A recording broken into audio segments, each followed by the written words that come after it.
what do you think about male guardianship law that Al-Azhar is trying to pass? That sounds like something we need to cover in the news. Well, obviously, male guardian is just like... Yeah, I mean, that seems more like, I mean, our take on it. What do you think, Dahlia's our take is on it? Like, obviously, boo. Okay, so you know what? Yeah, what? They're right. No, I'm kidding. I'm completely kidding, guys. No, but this is actually news that we need to. The dance between Sisi and Al-Azhar is something more people need to pay attention to. Yeah. Dolly, I love it how politics and theology get mixed together. It's just so much. I mean, I know. Wait, it's interesting. I know it's horrible, but it's interesting. Yeah. We don't actually love it. We're actually very passionate about the opposite.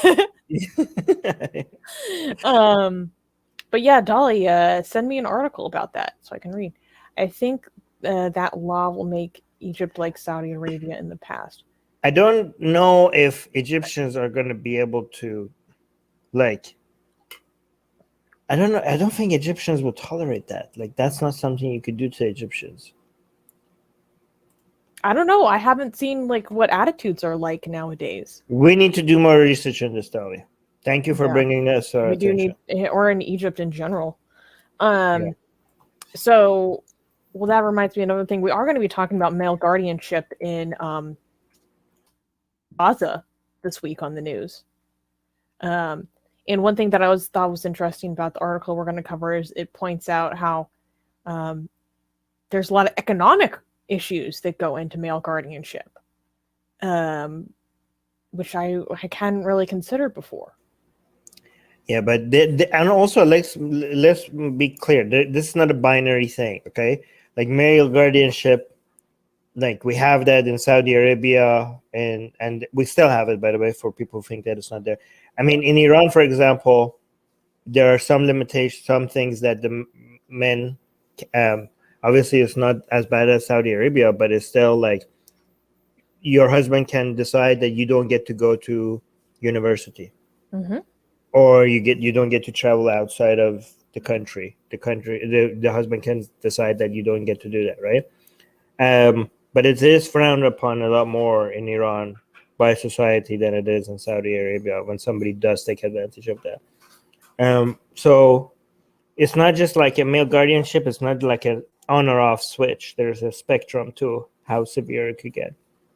Well, and all of it, even though it's a spectrum, all of it is bad, right? Obviously. Okay, all of it is bad, and it's obviously complete patent absurdity that is a legal standard, right? But Armin is important in saying that there are gray areas in that legal standard, and also the attitudes in regards to. Well, no, that's not what I meant. I meant gradients. I think you mean. Thank you, gradients.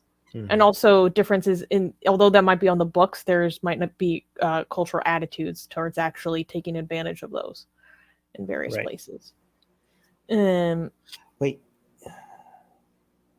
Oh, what is the ideal pet companion? Deborah also had a question. We need to get back to that. Where is that question that I missed? I always grew up with dogs. Oh, yeah. So I'm inclined towards dogs. But you really have to love that dog. You know? I kind of wish I could have like a mythical pet, like a familiar. You know? That was just like magical, so I didn't have to like explicitly like feed it. I think a fish that you could eat when it grows. Because instead of like costing you time and resources, it's actually giving you something back. So if you have a fish, like if you have a pool that you can have pet fishes, and then you feed it, and then it grows, and then you barbecue it. Then instead of like a dog and a cat that is like taking away, a dog and a cat is like, I would eat my dog and cat, but I don't think it would be it would be frowned upon by society, so I can't do that. It's But bad enough that you just admitted that publicly. That's bad enough. no, no, but I think the problem with the dog and a cat is that it takes time and energy and resources away from you. But if you have a fish that you could eat, you give something and you get something back. You eat it when it's ready, right? So that's my. You cannot cut over the fish. Well, why? Yeah, but you can eat it, right? Like a fish is like tasty. Like You cannot cuddle with a fish. Koi are pretty cool though, and so like I think the koi would be like the closest thing that you could see to like what you want as in a fish that would grow large enough for you to eat. But the problem is that koi are really expensive. Yeah. No. All right, hold on. Deborah had something else you could say. Are you saying fatwa? Yeah, we were saying fatwa. I just learned that fatwas are not necessarily binding by law. Depends on the country. Yeah. And it's true, right? I mean, only in one country it's binding, I think, right now, which is in Iran. And even then, you could undo it if it's life and death. So I thought they weren't necessarily legally binding in Iran. All of them are, or only some of them are? No, the ones by Khamenei. It basically is above the law. Interesting. Yeah, I mean, come on. If Khamenei even says break the law, then you have to break the law. He's above the law. But what the recent argument is that Khamenei came out with a fatwa a couple of years ago saying that nuclear weapons are haram, and now the people who are trying to undo that are suggesting the argument, the religious argument for that is that, well, for what else is haram? Eating pork is haram, right? Mm-hmm. But according to Islam, if you're starving to death, you can eat pork.